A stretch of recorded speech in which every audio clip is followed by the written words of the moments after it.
I hope you enjoy the story. Let's begin. Lucas Kessler ran a callous thumb over the edge of the carbon fiber panel, checking for imperfections. The garage air hung thick with the scent of paint and polish, the familiar backdrop to his thoughts. At 39, Lucas had built his luxury car customization business from nothing but raw talent and stubborn determination. Now kings of industry and sports, stars waited months for his touch to transform their vehicles. The vibration of his phone against the metal workbench cut through his concentration. He grabbed it with a sigh, expecting another client eager for updates. Instead, his wife's name lit up the screen. The message knocked the air from his lungs. "You're not coming to my sister's wedding. My family doesn't want you there." Lucas stared at the screen, his mind refusing to process the words at first. He read it again, then a third time. Each word hammered into him like a physical blow, not with pain, but with a slow-burning rage that started deep in his gut. 3 years of marriage. 6 years together. And this was how little he meant. His thumbs hovered over the screen. A dozen responses formed and died in his mind. Finally, he typed 6 words with deliberate precision. "So you chose status over blood?" He set the phone down and turned back to his work, but his hands trembled slightly. The carbon fiber panel suddenly seemed meaningless. He pushed away from the workbench and walked to his office in the back of the garage. Inside, Lucas unlocked his desk drawer and pulled out a leather folder. He opened it methodically, revealing a stack of paperwork, receipts, contracts, confirmation emails. All for his sister-in-law Laurel's wedding that he'd personally arranged and funded the vineyard venue overlooking the Blue Ridge Mountains. He'd paid the deposit on the catering, the balance due in 1 week. He'd ordered a rare wine shipment from collector in France, a wedding gift that had cost more than most people's monthly rent. Lucas picked up his phone and made 3 calls to the venue. "I need to cancel a booking." "Yes, I understand the cancellation policy. Charge whatever fees apply." To the caterer, "I won't be proceeding with the event next month." "Yes, I understand I'll lose my deposit." To the wine merchant, "I need to cancel my order immediately. Redirect it to my business address instead." When he finished, Lucas sat back in his chair, a cold satisfaction settling over him. He'd just erased $47,000 worth of wedding contributions with 3 phone calls. The fallout would be nuclear, but as far as he was concerned, he'd simply snipped the strings they'd been yanking for years. His phone buzzed with incoming calls. Aspen, repeatedly. He switched it to silent and placed it face down on the desk. "You drew first blood?" he murmured to the empty office. Lucas could still remember the first time he saw Aspen. 5 years earlier, a university fundraiser he'd attended only because a client had given him tickets. She'd stood apart from the crowd, her dark hair falling in soft waves around a face that caught the light just right. But it wasn't her beauty that had hooked him, it was the animated way she'd explained sociological theories to a small group gathered around her. Her intelligence burned bright, pulling him into her orbit. "You look like you're plotting an escape," she'd said when she caught him watching from the edge of the room. "I was calculating how many of these tiny sandwiches it would take to make a real meal," he'd answered, making her laugh. They were opposites in every way that should have mattered. Aspen came from a family with old Southern money and older Southern pretensions. Her father, though deceased, had been a federal judge. Her mother, Regina, carried herself like aristocracy. Her younger sister, Laurel, had embraced the role of golden child, collecting degrees and accolades with practiced ease. By contrast, Lucas had grown up with a single mother who worked double shifts at a diner. He'd skipped college to apprentice at an auto shop, living in a studio apartment with a mattress on the floor and a dream of something more. By 30, he'd built that dream in a Charlotte's premier luxury vehicle customization shop. By 35, celebrities and CEOs were flying in just to consult with him. In the beginning, Aspen had seemed to admire his self-made success. "You built something real," she told him once. "Most of the men I know just inherited their father's name and money." The wedding had been smaller than her family wanted, a compromise Aspen had fought for, standing up to Regina's insistence on a society event. Back then, Lucas had believed it was for him. Now he wondered if she'd just been asserting independence in the safest way possible. The cracks had formed slowly. Dinners with her family where conversations deliberately excluded him. Subtle comments about his trade rather than profession. The way Regina's smile never reached her eyes when she looked at him. And Aspen, his brilliant, beautiful wife, would say nothing. Not during, not after. She'd squeeze his hand under the table, as if that made up for her silence. "They need time," she'd say when they were alone. "You're different for what they expected from me." Different, Lucas would repeat, the word hollowing out each time that he remembered their third Christmas together. Regina had given him work gloves while everyone else received thoughtful, expensive gifts. "For your hobby," she'd said with a thin smile. Aspen had laughed it off later. "Mom's just old-fashioned." But Lucas had seen what she couldn't admit, that she was caught between worlds, unwilling to fully commit to either. She taught sociology with passionate lectures on class inequality, then came home and ignored it in her own living room. The signs had been there. He'd just chosen not to read them. The moment Lucas truly understood what his marriage had become happened exactly 37 days before Laurel's wedding. Regina had hosted a casual family brunch at her sprawling colonial revival home in Myers Park, Charlotte's old money neighborhood. The house practically groaned under the weight of its pedigree antique furniture, oil paintings of stern-faced ancestors, silver that had survived the Civil War. Lucas had worn a clean button-down shirt and his best jeans. Aspen had given him a once-over before they left their house, her brow furrowing slightly. "What?" he'd asked. "Nothing," she'd answered too quickly. The brunch unfolded with practiced politeness.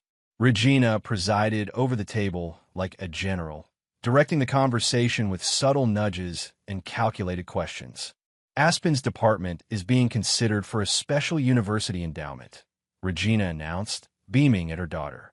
"The dean says she's become one of their most valuable assets." Lucas had reached for Aspen's hand under the table. "That's amazing, babe. You didn't tell me." Aspen had shifted slightly, moving her hand to reach for water. "It's not confirmed yet. Confirmation is just a formality," Laurel had chimed in, her voice syrupy sweet. "With the Richardson family backing your department, it's practically guaranteed." Lucas had noticed the look between mother and daughters. "The Richardsons?" Regina's smile tightened. "Old family friends. Their son is on the board of trustees." "James Richardson," Laurel added. "You remember him, right, Aspen? The one who took you to that fundraiser last month when Lucas was too busy." The silence that followed was brief but deafening. "Work trip," Lucas supplied, his voice carefully neutral. "Custom job in California." He looked at his wife. "I didn't realize you'd gone with someone else." "It wasn't like that," Aspen said quickly. "Just colleagues." "Of course it wasn't," Regina assured with a patronizing pat on Lucas's arm. "Academic circles require certain appearances. Aspen understands the game." The conversation had moved on, but something had shifted. Lucas felt it like a gear slipping out of place, the smooth mechanism of his marriage suddenly grinding. Later, as they helped clear the dishes, Laurel cornered him in the kitchen. "My wedding's going to be perfect," she declared, arranging dessert plates with unnecessary precision.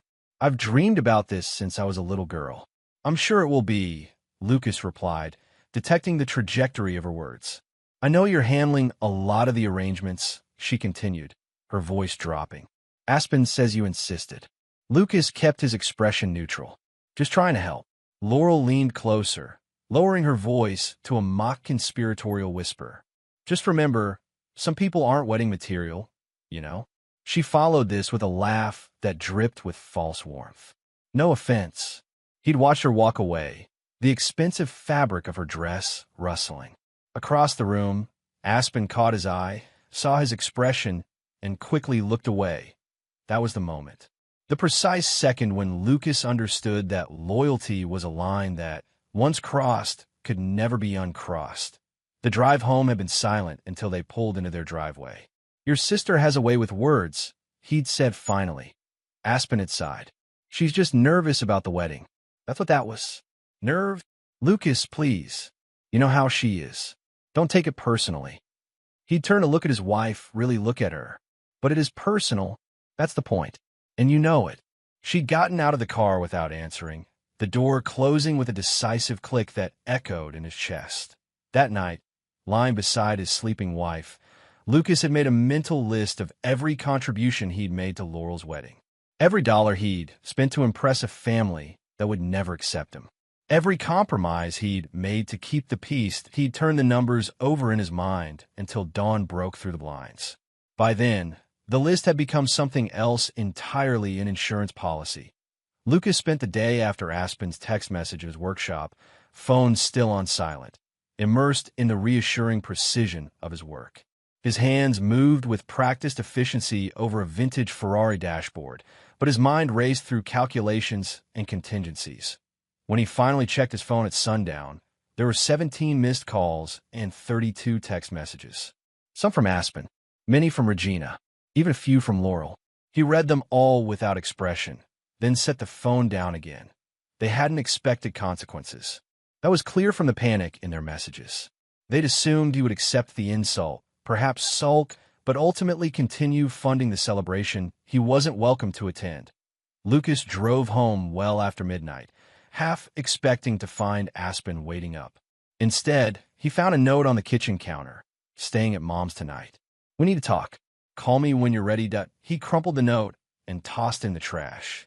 Then he went to his home office, unlocked the wall safe, and removed a thumb drive. Plugging it into his computer, he began systematically organizing digital copies of every receipt, every contract, every email related to Laurel's wedding. Next, he opened his financial software and documented every transaction. The venue deposit, $15,000. The final catering payment due, $22,000. The wine shipment, $10,000. The band he'd personally booked through a client connection, $5,000. The photographer, the flowers, the custom invitations he'd had designed by an artist friend. All told, he contributed over $60,000 to his sister-in-law's wedding, nearly 2/3 of the total budget. All done quietly, with minimal acknowledgement from Aspen's family, who'd acted as though these arrangements had magically materialized through their own importance. Lucas drafted emails to each vendor, formally canceling his financial commitments. To the venue, he wrote, "I regret to inform you that I am withdrawing my financial support for the Mackenzie Palmer wedding scheduled for June 18th. As a contractual party who placed a deposit, I request immediate confirmation of this cancellation. Any further arrangements must be made directly with the wedding party." That he repeated this process methodically for each vendor, keeping his language professional and direct.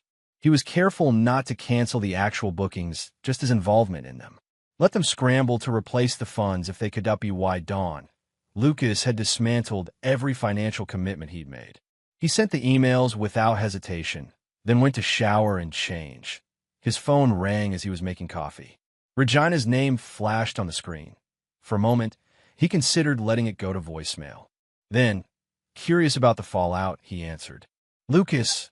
Regina's voice was tight with barely controlled fury. "What do you think you're doing?" "Good morning, Regina," he replied calmly.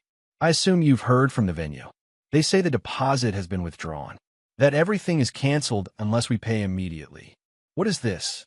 Some childish tantrum?" Lucas took a sip of his coffee. "Not at all. I'm simply removing myself from the equation, as requested. As rec." She stopped, her breath audible through the phone. "This is about Aspen's message. Lucas, be reasonable. It was a misunderstanding." "Was it?" He kept his voice even. "Seemed pretty clear to me. Laurel was concerned about tensions. She just wanted her day to be perfect. Surely you understand." "I do understand," Lucas agreed. "Perfectly. That's why I'm respecting her wishes. If I'm not welcome at the wedding, my money shouldn't be either." "You can't do this," Regina hissed. "The venue is booked. People are coming. Arrangements have been made." "Yes, they have. By me. And now they're unmade. By me. This is unacceptable. I'm calling our lawyer." Lucas laughed, the sound devoid of humor. "Go ahead. I kept all the receipts. Every contract has my name on it. I never signed anything over to Laurel or you." He paused. "You should have been nicer to the guy who writes the checks, Regina."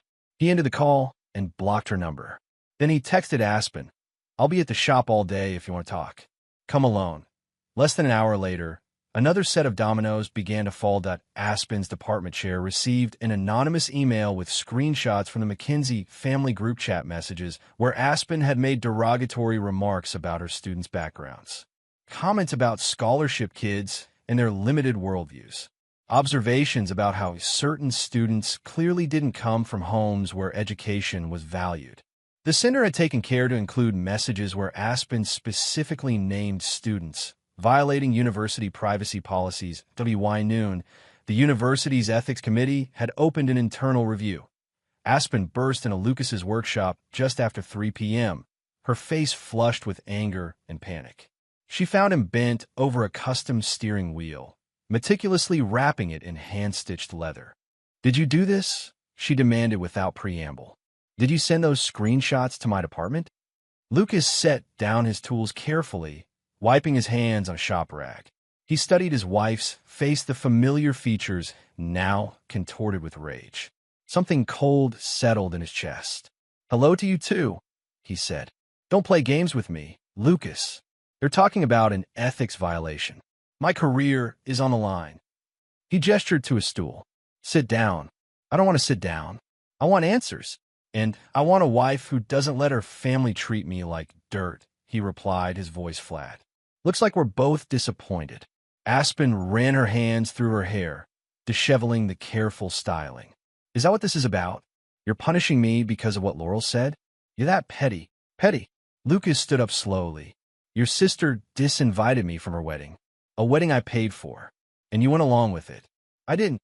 "Yes, you did. You texted me. All caps, if I remember correctly. I was just passing along what they decided." Lucas laughed, the sound harsh in the quiet workshop. "That's worse, Aspen. You're my wife. You're supposed to be on my side."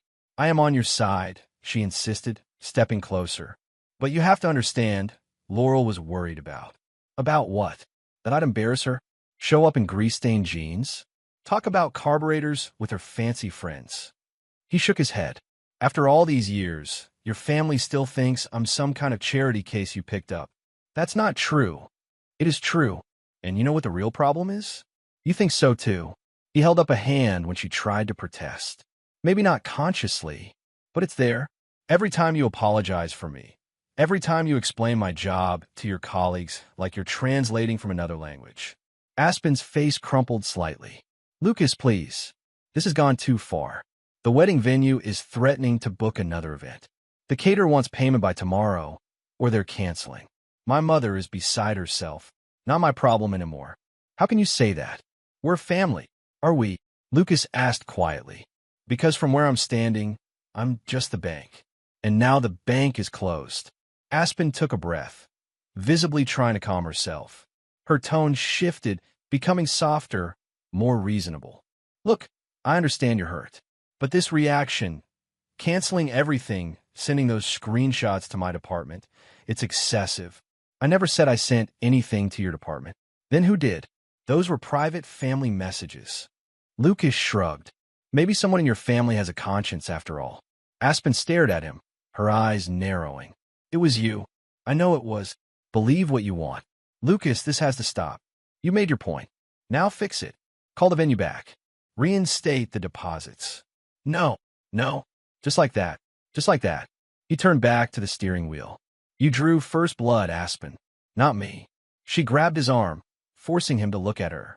"What does that even mean? This isn't some kind of war, isn't it?" He removed her hand gently but firmly. "Your family has been at war with me since day one. The difference is now I'm fighting back. By destroying my sister's wedding, by threatening my career, actions have consequences." Aspen stepped back, her expression hardening. "I never thought you could be this cruel. And I never thought you'd choose your family's approval over your marriage. Looks like we were both wrong. This isn't just about the wedding, is it? This is about everything. You've been keeping score all this time." Lucas shook his head. "No, Aspen. I've been hoping things would change. That eventually your family would see me as good enough. That you would stand up for me. I stopped keeping score a long time ago because the numbers just got too depressing." "So what now?" she asked, her voice smaller. "What's your endgame here?" Lucas met her gaze steadily. "I haven't decided yet." "You're overreacting," she said, but the words lacked conviction. You can't throw away our marriage over one text. It wasn't just one text. It was years of small cuts. This was just the one that finally hit an artery. Aspen looked at him for a long moment, then turned toward the door. Fix this, Lucas, before it can't be fixed. It's already broken, he said to her, retreating back. You just didn't notice until it affected you. The door closed behind her with a finality that echoed through the workshop. The following morning, Lucas drove to a different part of Charlotte, away from the manicured lawns of Myers Park to the revitalized industrial district where brick warehouses had been transformed into creative spaces.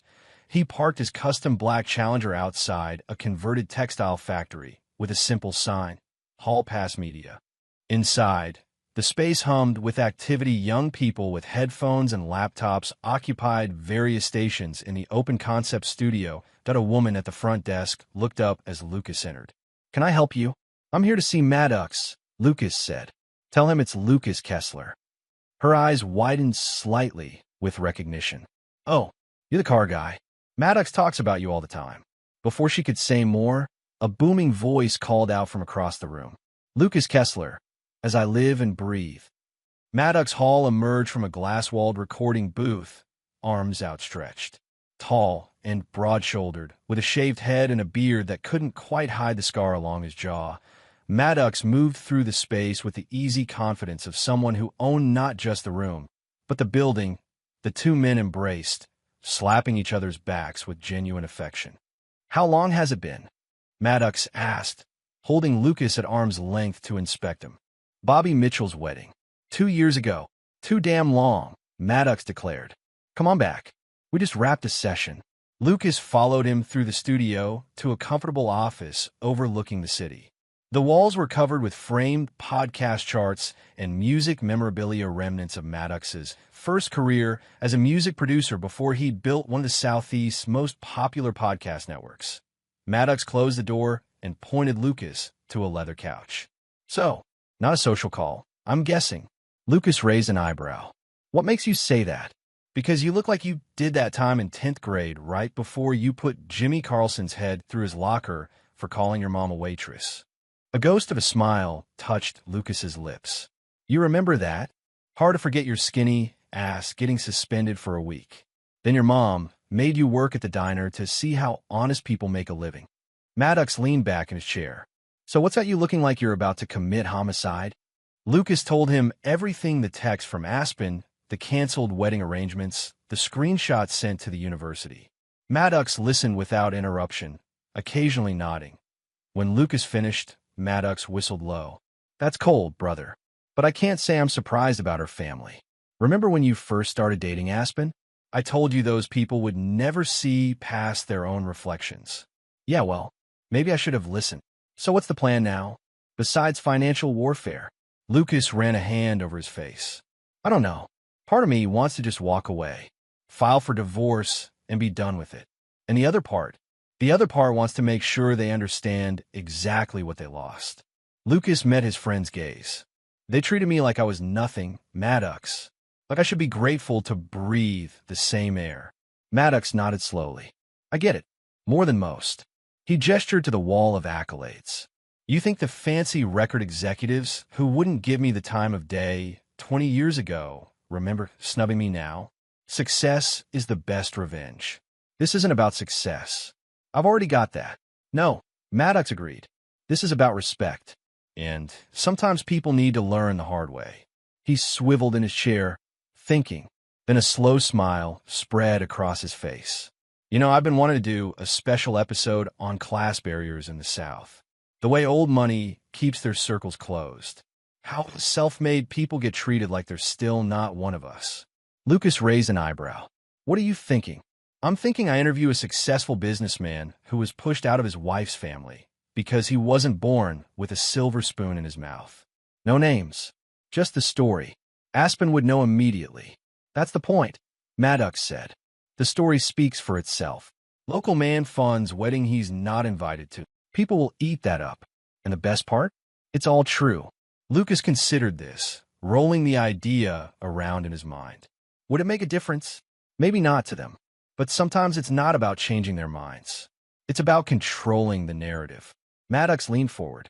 Right now, they're probably telling everyone you're having some kind of breakdown, that you're being unreasonable.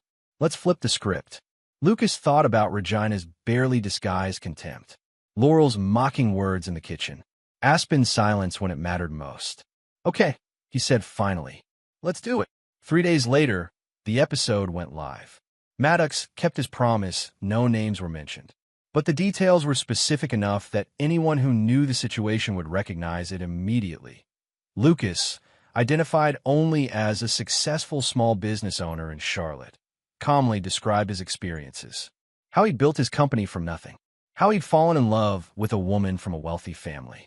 How, over time, he'd realized that no matter what he achieved, he would always be seen as inferior. The final straw, he explained, was being told he wasn't welcome at a family event he had largely financed. At what point do you stop trying to earn acceptance from people who have already decided you don't deserve it? Lucas asked during the interview. The episode went viral within hours. Local news picked it up. Social media buzzed with speculation about the family's identity. Comment sections filled with similar stories from listeners who'd experienced class prejudice in their own relationships. Aspen called him that evening, her voice tight with controlled fury. "How could you?" she demanded when Lucas answered. "Everyone knows it's us." "I didn't name anyone," Lucas replied calmly. "And I only told the truth. My colleagues are asking questions. My friends are texting me. Even students are talking about it. Then maybe they'll think twice before treating someone like they're not good enough. You're destroying our life." Aspen cried. "Over what?" "Pride." Lucas took a deep breath. "No, Aspen. Not pride. Self-respect. There's a difference.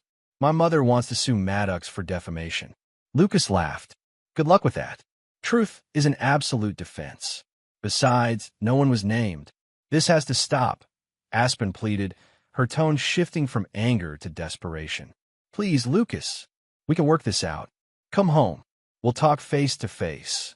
"I am home," he said quietly, "and I don't think there's anything left to say." After hanging up, Lucas sat alone in his workshop, surrounded by the half-finished projects that had once been his only focus. Now they seemed like artifacts from another life, one where he believed love could bridge any gap. His phone buzzed with a text from Maddox. "People are calling him like crazy. You struck a nerve, brother. You're not alone in this." Lucas didn't reply, but something eased in his chest. For the first time since Aspen's text, he felt the cold knot of anger loosen, replaced by something quieter and more resolute that he wasn't broken. He was merely seeing clearly at last. The collapse of Laurel Mackenzie's perfect wedding happened faster than Lucas could have predicted. With just 2 weeks before the scheduled date, vendors began pulling out one by one. Without Lucas's deposits and final payments, the financial burden fell entirely on the Mackenzie family. Regina scrambled to cover the gaps, depleting accounts she'd earmarked for other purposes. The exclusive vineyard venue gave them 48 hours to replace the full payment or forfeit the date entirely. The caterer refused to order supplies without money up front. The rare wines Lucas had arranged remained in France. Through industry connections, Lucas heard snippets of the unfolding chaos. Regina had apparently shown up at the venue in person, attempting to leverage her social standing to secure more time. The manager, a recent transplant from California, had been unmoved by her family name or her threats. "I understand your situation, Mrs. Mackenzie," he'd reportedly said, "but business is business. We have another party interested in the date who can pay immediately."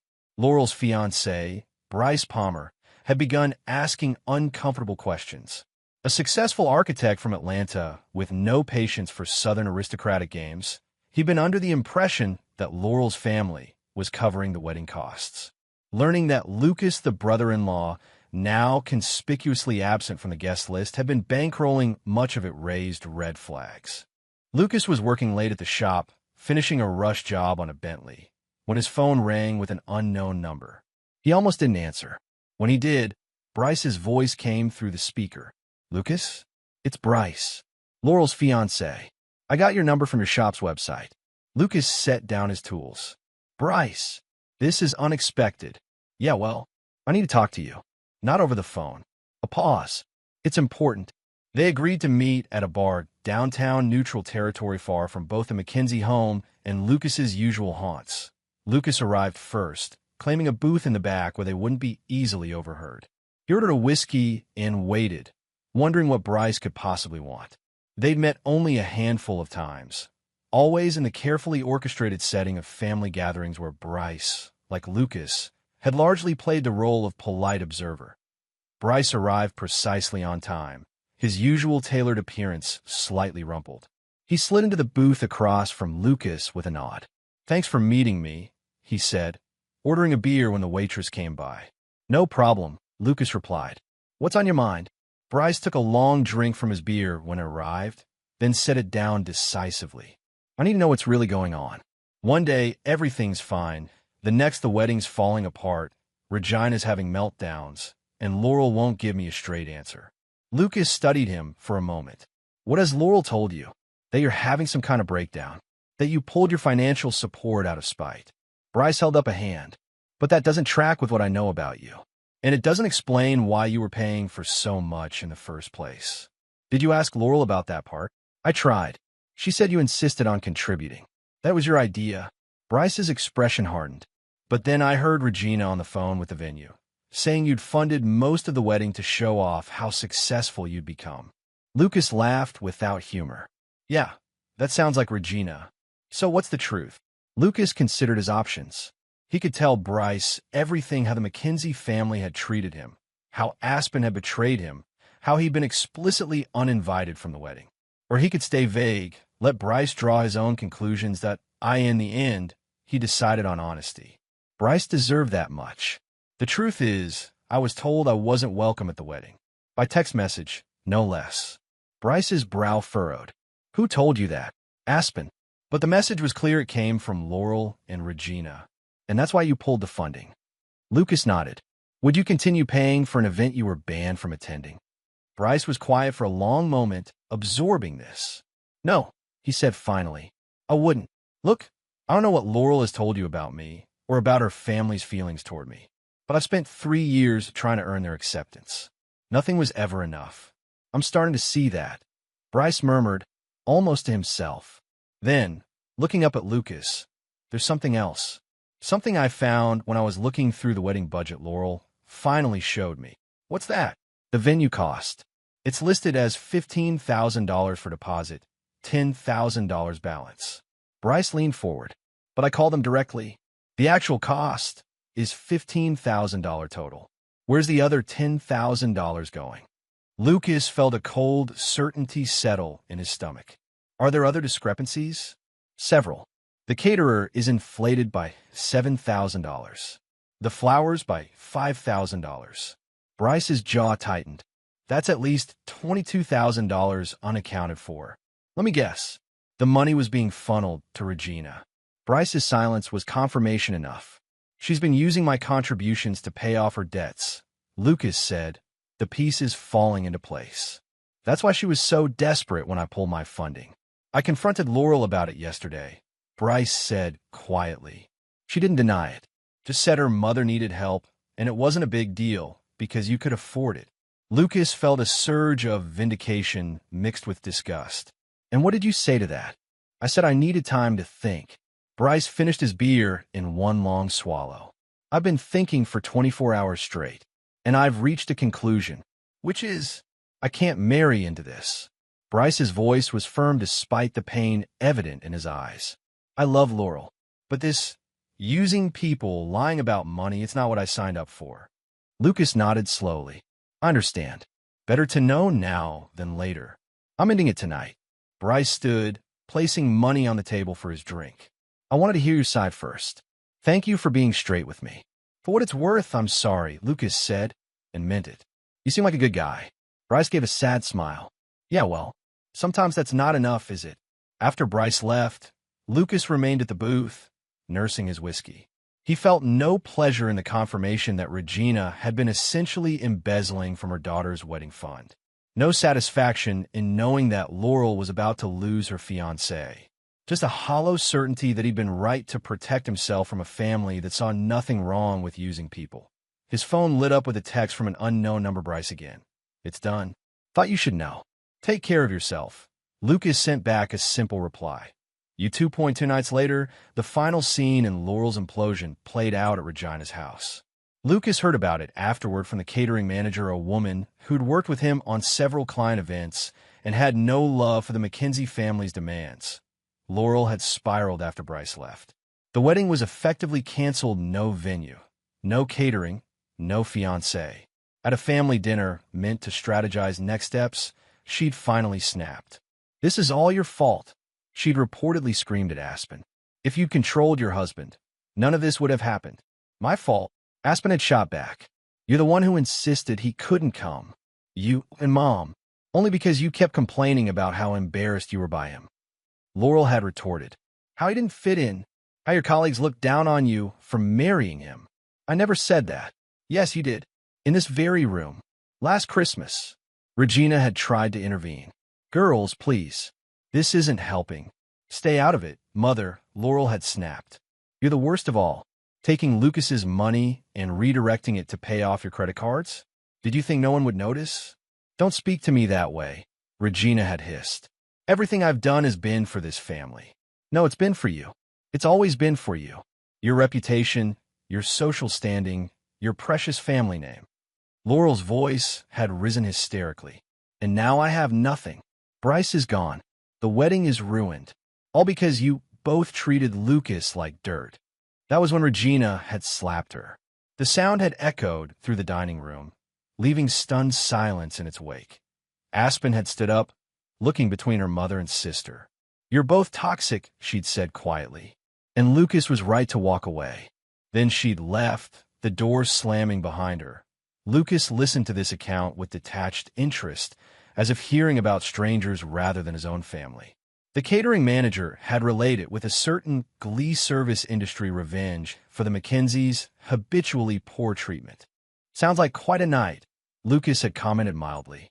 "They deserve each other," the manager had replied. "But for what it's worth, I think your wife finally sees it too." Lucas wasn't so sure. Aspen had spent years navigating between worlds. One family dinner gone wrong wouldn't change that. But it might be the first crack in the foundation of her carefully constructed life, and those cracks had a way of spreading that it was well past midnight when Lucas heard the familiar sound of Aspen's car pulling into the workshop parking lot. He'd been working late, losing himself in the meticulous process of restoring a 1967 Corvette Stingray, a personal project he'd started years ago and had recently returned to with renewed focus. He didn't stop working when the side door opened. Didn't look up when her footsteps approached, the sound of her expensive heels unmistakable against the concrete floor. "Lucas." Her voice was smaller than he'd ever heard it. When he finally looked up, he barely recognized the woman standing before him. Aspen's usual polished appearance had crumbled. Her hair hung limp around her face. Her eyes were swollen from crying. She wore no makeup, and the cashmere sweater that usually fit her perfectly looked somehow wrong, as if she'd lost weight in just the few days since he'd seen her last. "It's late," he said, turning back to the Corvette's engine. "I know. I'm sorry." She took a step closer. "Can we talk? Please." Lucas set down his wrench and wiped his hands on a shop rag. "I'm listening." Aspen glanced around, seeming lost in the familiar space. "Everything's falling apart," she said finally. "Laurel and Mom aren't speaking. The wedding's canceled. The university review is proceeding to a formal hearing." "I heard about the wedding," Lucas acknowledged. "Bryce deserves better. Don't you think I know that?" Aspen wrapped her arms around herself. "I didn't know, Lucas. About my mother using your money. About Laurel saying those things about you. I swear I didn't." Lucas studied her, looking for the tells he'd learned to recognize over the years, the slight tightening around her eyes when she was lying, the way she tucked her hair behind her ear when uncomfortable with the truth. "Maybe you didn't know the specifics," he conceded, "but you knew who they were, who they've always been. They're my family." Her voice cracked on the word. "I was caught in the middle." "No, Aspen. You chose a side. Every time you stayed silent. Every time you made excuses for them." Lucas leaned against the workbench. "And now you're here because everything's falling apart. Not because you realized you were wrong. That's not fair, isn't it? Would you be here if Bryce hadn't left? If the wedding was still on? If your career wasn't in jeopardy?" Aspen flinched. I made mistakes. I'm trying to apologize. Are you? Because it sounds like you're looking for someone to fix your problems. That's not. She stopped, took a breath. Okay, you're right. I didn't stand up for you. I let them treat you badly. And I'm sorry, Lucas. Truly sorry. For a moment, her words hung in the air between them. Lucas wanted to believe her, wanted to see genuine remorse in her eyes, rather than just fear of losing everything she'd built. It's too late, he said quietly. Don't say that. She moved closer, reaching for his hand. We can work through this. Start over. Lucas stepped back, avoiding her touch. There's no starting over, Aspen. The trust is gone. People rebuild trust all the time. Not this kind of trust. Not when someone shows you exactly who they are. Tears filled her eyes. So that's it? Years together, just over.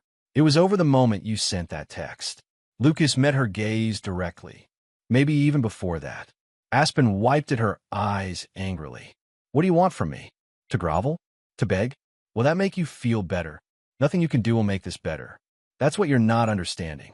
So you're punishing me. Punishing all of us. Lucas shook his head. This isn't punishment, Aspen. It's consequences. There's a difference. Lucas, please. I love you. Do you? He studied her face. Or do you love the idea of me? The self-made success story you could show off to your academic friends while still keeping one foot in your mother's world. That's not fair. Life isn't fair. Something your family never had to learn. Lucas turned back to the Corvette. I need to finish this. Aspen stood there, tears streaming down her face. What happens now? Now you leave. Tomorrow I call a lawyer. Just like that. Just like that. Lucas picked up his wrench again. You're a polished mirror of your mother, Aspen. You reflect what pleases others, but you've got no light of your own. She stared at him for a long moment, as if seeing him for the first time. Then, without another word, she turned and walked away.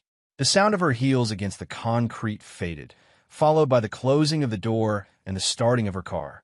Lucas continued working on the Corvette until dawn broke through the workshop windows. Each part he cleaned and restored felt like a piece of himself being reclaimed, slowly rebuilding what had been broken point 3 days after Aspen's late-night visit. Lucas sat across from Walter Dawson, his attorney of 10 years. Walter's office overlooked downtown Charlotte, the walls lined with law books and framed diplomas that established his credentials without being ostentatious. So you're really doing this, Walter said, reviewing the divorce paperwork Lucas had requested. I can't say I'm surprised, given what you've told me. But I am sorry. Don't be, Lucas replied. It's been a long time coming. Walter nodded, making notes on a legal pad. North Carolina is an equitable distribution state. That doesn't mean equal, it means fair, according to the court. Given the short duration of the marriage and the fact that you've kept most of your business assets separate, we should be able to protect the majority of your interests. What about the shop? The building? Walter frowned, checking his notes. That's where things get complicated. You purchased the commercial property 2 years ago, correct? During the marriage? Yes, through the trust we set up, right? The Kessler Asset Trust. Walter sighed. Unfortunately, Aspen is listed as a beneficial party on that trust. It was set up as a joint asset. Lucas leaned forward. What does that mean exactly? It means she could claim partial ownership of the property in a divorce settlement. Given its value, you said it was recently appraised at $2.4 million? That's a significant asset. Can we remove her from the trust? Walter shook his head. Not without her consent, and I wouldn't advise trying. Any moves that look like you're hiding assets before filing for divorce will be viewed unfavorably by the court. Lucas tapped his fingers on the arm of his chair, thinking, what about transferring the property? To whom? To a charity. Specifically, the Technical Scholarship Foundation we established under my business. Walter considered this. The Kessler Future Mechanics Fund? It's a legitimate 501c3, so theoretically possible. But it would still look suspicious if done right before filing. What if it's not a new decision? Lucas reached into his briefcase and pulled out a folder. What if it was planned months ago for tax purposes? Walter's eyebrows rose as he accepted the folder and examined its contents. These are transfer documents dated 6 months ago. Yes, signed but not executed. Part of my year-end tax planning with my accountant. Lucas met Walter's questioning gaze steadily. We discussed making this donation eventually. The paperwork was prepared, but never filed. And you want to file it now. I want to execute a plan that was already in motion. The timing is convenient. Walter leaned back in his chair, a small smile playing at the corners of his mouth. Lucas, I've known you for a decade. You've always been 3 steps ahead when it comes to protecting what's yours. He tapped the folder. This is legal if backdated. Not recommended, but legal. I'm not asking you to backdate anything. The paperwork was genuinely prepared months ago and never filed. Sometimes decisions take time to finalize. Walter nodded slowly. I'll need to consult with the firm's ethics committee. But if the paperwork is legitimate, signed when dated, notarized properly, then the transfer itself is above board. That's all I'm asking. What about your workshop? You're still operating out of that building. I'll lease the space back from the foundation at market rate. Everything transparent and documented. Walter made more notes. Clever. The foundation gets a reliable tenant. You keep your workspace, and the asset moves out of the marital estate. He looked up at Lucas. You really thought this through. I learned a long time ago to prepare for storms before the sky turns dark. Indeed, Walter gathered the papers. I'll review these and call you tomorrow. If everything checks out, we can move forward with both the property transfer and the divorce filing. As Lucas left the attorney's office, he felt a weight lifting from his shoulders. He'd established the Technical Scholarship Foundation 2 years earlier, genuinely wanting to help kids like himself who had talent but no formal education path. The idea of transferring the building had been real something he'd considered for eventual tax benefits. The fact that it now served to protect his most valuable asset from Aspen's claim was, as he'd told Walter, convenient timing that he drove back to his workshop, mind racing through next steps. The transfer would need to be completed before he filed for divorce. Once done, his business would be secure. The timing was tight, but manageable. His phone rang as he pulled into the parking lot. Maddox's name flashed on the screen. Hey, Lucas answered, killing the engine. Just checking in, brother. Haven't heard from you in a few days. Been busy, meeting with lawyers, sorting things out. So you're going through with it? The divorce? Yes, Lucas confirmed. It's time. Maddox was quiet for a moment. How are you holding up? Better than expected. It feels like clarity. Like I finally stopped trying to fit into a space that was never meant for me. That's called self-respect. It's a good look on you. Maddox paused. Listen, I'm hosting an event at the old Vineyard venue next Saturday. The one that was supposed to be Laurel's wedding. Lucas raised an eyebrow. You booked it? Hell yes, I did. The manager called me directly after the Mackenzies bailed. Said he followed my podcast and thought I might be interested. Maddox laughed. I'm calling it an Independence Bash. For the podcast's 5th anniversary. Subtle, Lucas commented dryly. About as subtle as a sledgehammer. You should come. I don't know, Maddox. Yes, you do. You've been hiding your workshop too long. Time to remind Charlotte that Lucas Kessler doesn't just survive, he thrives. Lucas considered the invitation. Part of him wanted to avoid anything connected to the wedding that never was. But another part, the part that had been quietly rebuilding his sense of self, recognized the opportunity for what it was. All right, he agreed finally. I'll be there. Excellent. We're something sharp. This is your comeback tour, my friend.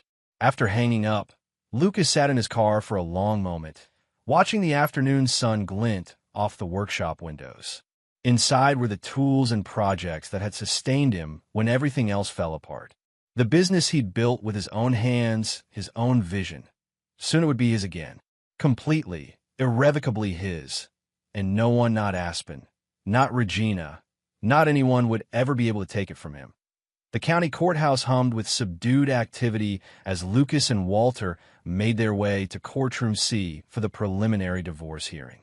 It had been 3 weeks since their initial meeting, 3 weeks of careful legal maneuvering, paperwork filing, and strategic planning.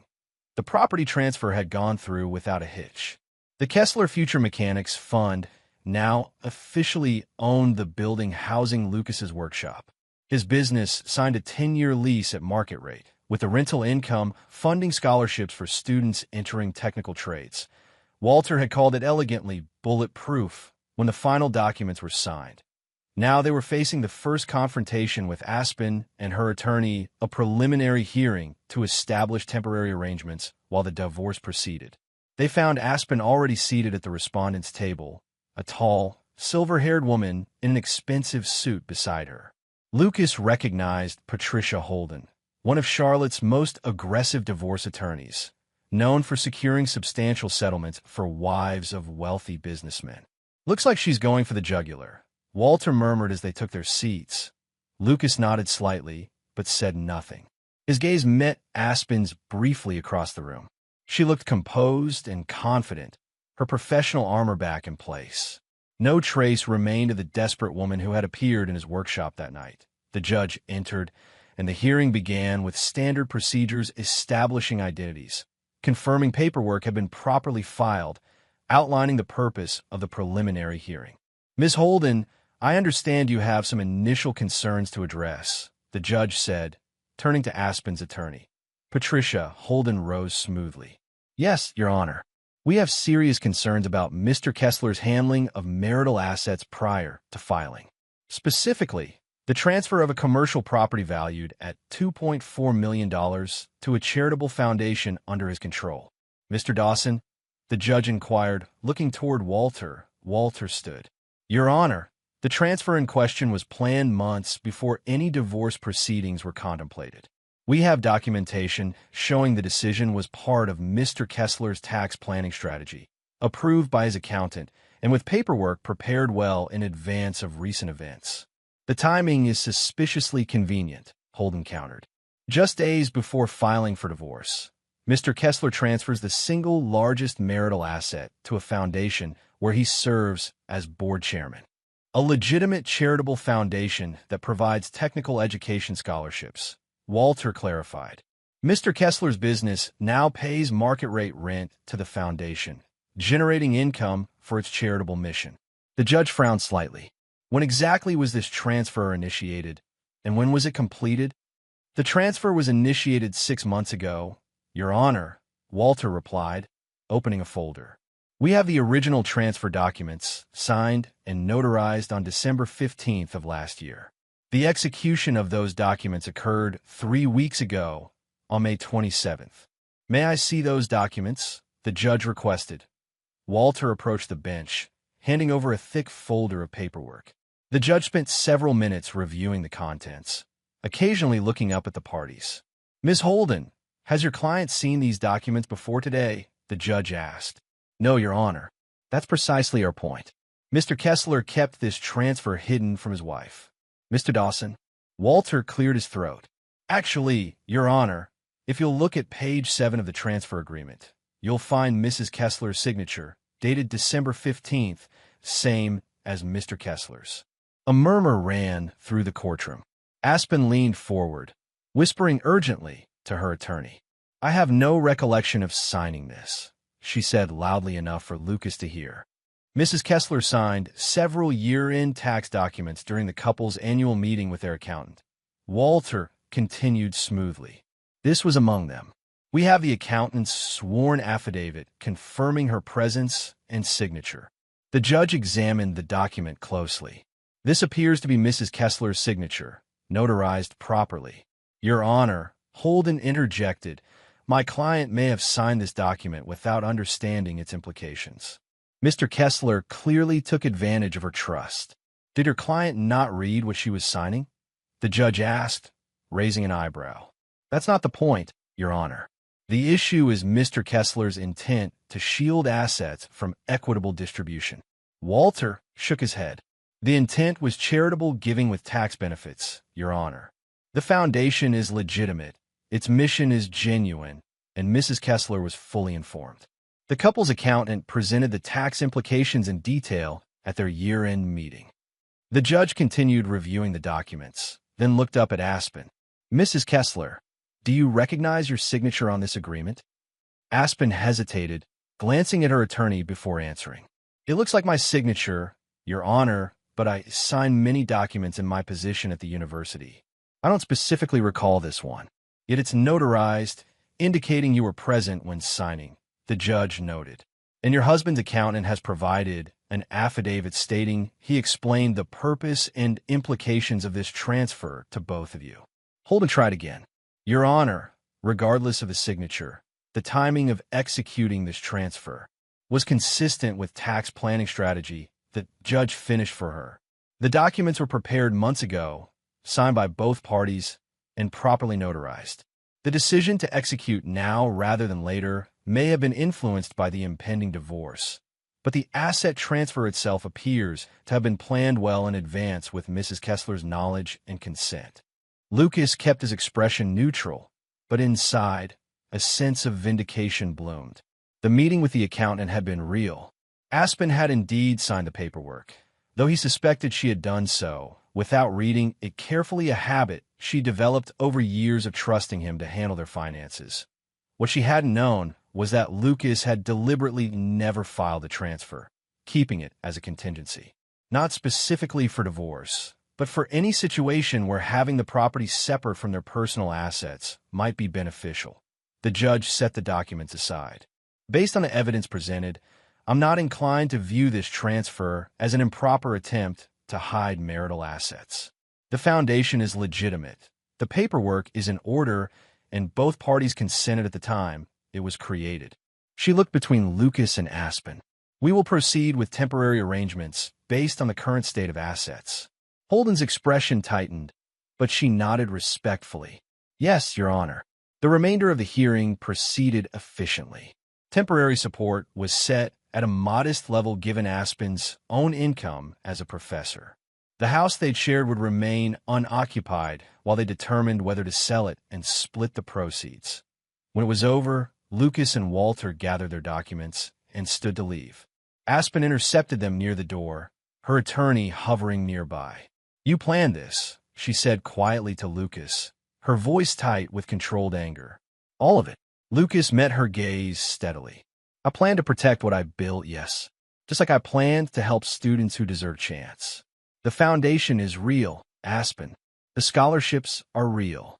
You made me sign away rights to your most valuable asset without explaining what I was signing. I explained exactly what you were signing, transfer paperwork for tax planning. You chose not to pay attention. Lucas shrugged slightly. You always said you trusted me with the finances. This isn't over, she warned. Actually, it is. Lucas nodded to Walter, who handed Aspen a folder. Inside, you'll find a settlement offer. It's more than fair. The house is yours if you want it, with me buying out your share if you don't. A reasonable cash settlement. A clean break. Why would I accept this? She asked, not opening the folder. Because fighting will cost you more than you'd gain. And because, deep down, you know you're not entitled to my business or its assets. Lucas stepped closer, lowering his voice. Take the deal, Aspen. Walk away with your dignity intact. He and Walter continued past her without waiting for a response. Outside on the courthouse steps, Walter gave an approving nod. Well played, he said, though I doubt she'll accept the initial offer. She will, Lucas replied with quiet certainty. Once she calculates the cost of fighting versus what she'll actually win. Aspen's always been practical. And if she's not, Lucas gazed out at the city skyline, the afternoon sun reflecting off glass towers. Then we'll remind her that pride is expensive, and she's already lost enough. The vineyard venue that had been meant for Laurel's wedding was transformed under Maddox's direction. String lights hung from every available surface, creating a warm glow that complemented the sunset over the Blue Ridge Mountains. A stage had been set up where the ceremony area would have been, featuring a live band rather than the string quartet Laurel had selected. Instead of formal dinner tables with assigned seating, casual high tops and lounge areas were scattered across the patio and lawn, encouraging mingling. The stodgy, approved caterer had been replaced with food trucks offering everything from gourmet tacos to artisanal ice cream. Lucas parked his newly completed project, a restored 1967 Mustang in pearl white with custom black accents at the edge of the lot, deliberately choosing a spot visible to anyone arriving or leaving. He'd spent the past week finalizing every detail of the car, channeling his energy into creating something beautiful from something broken. He adjusted his charcoal suit jacket as he walked toward the entrance. No tie, just a crisp white shirt open at the collar, elegant but not formal. His usual work boots had been replaced with polished leather shoes, and he'd even visited his barber that morning for a fresh cut. Lucas Kessler. Maddox boomed as Lucas approached the entrance. Man of the hour. They embraced briefly, Maddox slapping him on the back. Quite a turnout, Lucas observed, looking past his friend to the already crowded venue. 300 of Charlotte's most interesting people, Maddox confirmed with a grin. Plus a few from Atlanta, Nashville, even New York. Word got around. About what exactly? About everything. The podcast episode. The wedding drama. Your imminent return to bachelor life. Maddox winked. People love a good comeback story. Lucas shook his head. I'm not sure I want to be a story at all. Too late, brother. But don't worry, you come out looking like the hero. Maddox steered him toward the bar. First drinks on me. Actually, they're all on me. Open bar. Lucas accepted a whiskey and followed Maddox through the crowd.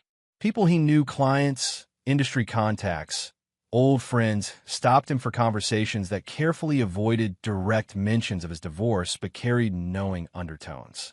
Others he'd never met introduced themselves, hinting at having heard his story and expressing admiration for his stand. It was surreal. Moving through this space that should have been his sister-in-law's wedding, now repurposed as a celebration of what? His freedom? His defiance? He wasn't sure. The band began playing a cover of You Can't Always Get What You Want, and Maddox burst into laughter beside him. I may have requested that, he admitted. Too much. Just enough, Lucas replied with a rare smile. As the evening progressed, Lucas found himself relaxing for the first time in months. He talked business with potential clients, reconnected with friends he'd neglected during his marriage, and even danced when Maddox dragged him onto the floor during a particularly energetic song. That it was nearing midnight when he stepped outside for a moment of quiet. The mountain air was cool against his face as he leaned against the stone balustrade overlooking the vineyards below. In the distance, the lights of Charlotte created a hazy glow against the night sky. Movement in the parking lot caught his attention. A figure sat alone in a car, illuminated briefly by the glow of a cell phone screen. Even from a distance, he recognized Laurel's distinctive profile. She appeared to be drinking from a flask, her posture slumped in defeat. Lucas felt no satisfaction at the sight, no vindication or pleasure, just a hollow acknowledgement that some battles left no real winners, only survivors. He turned away, refusing to let her presence intrude on his evening. This party, this moment, was about moving forward, about reclaiming what was not just his business or his assets, but his sense of self. Beautiful night, a voice said beside him.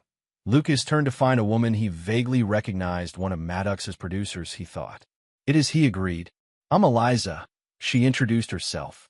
We met briefly at Maddox's studio a few weeks ago, right? You were coordinating the podcast episode. She nodded. Among other things. Maddox keeps me busy. She leaned against the balustrade beside him, looking out at the view. You know, when he first pitched that episode, I thought it might come across as petty revenge. But wasn't that all, was it? Lucas raised an eyebrow. What was it then? A universal story. Standing up for yourself when the world expects you to just take whatever scraps you're given. She shrugged. People connected with that. I wasn't trying to make a statement. The best statements are the ones we make without trying. Eliza smiled. Anyway, I just wanted to say I admire how you handled everything. With dignity. Lucas studied her for a moment, her direct gaze, the intelligence behind her eyes, the complete absence of pretense in her manner. Thank you, he said simply. They stood in comfortable silence for a few moments before Maddox's voice boomed from inside. Where's my man Lucas? Get in here. They're playing your song. Eliza laughed. You're being summoned. Apparently.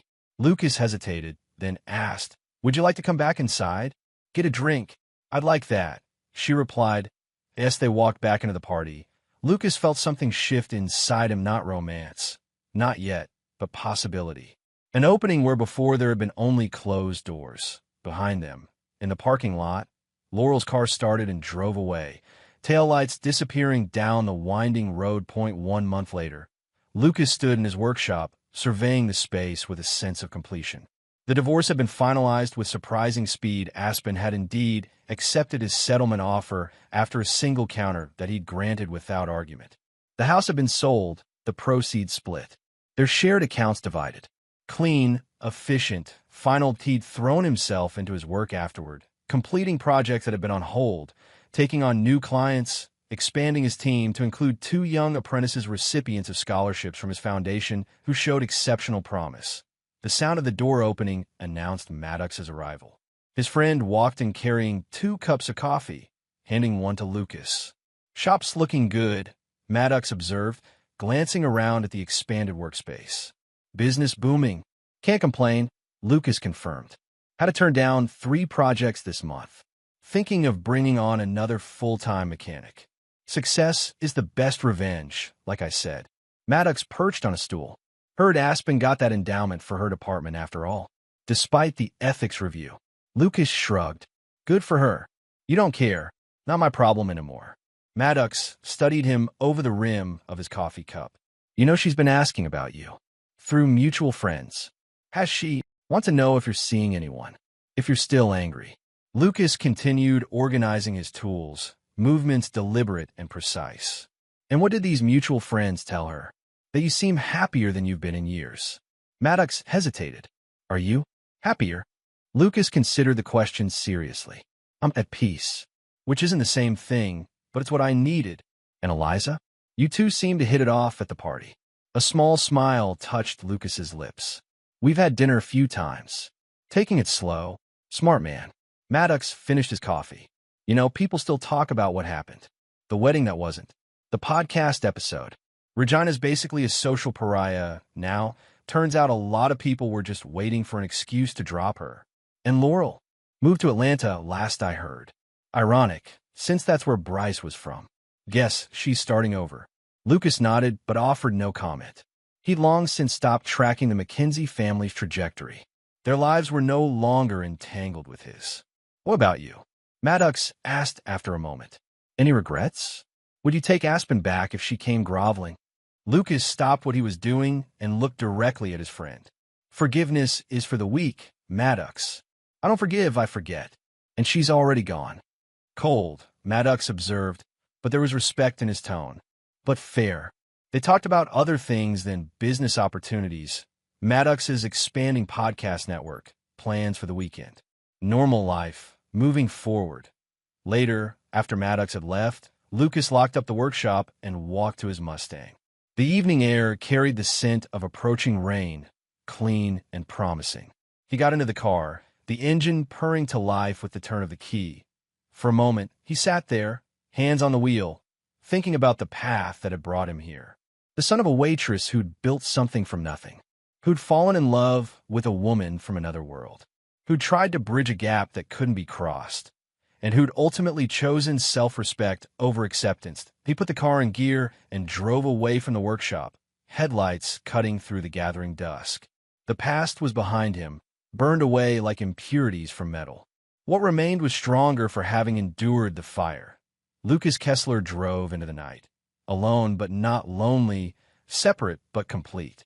Finally, irrevocably, himself.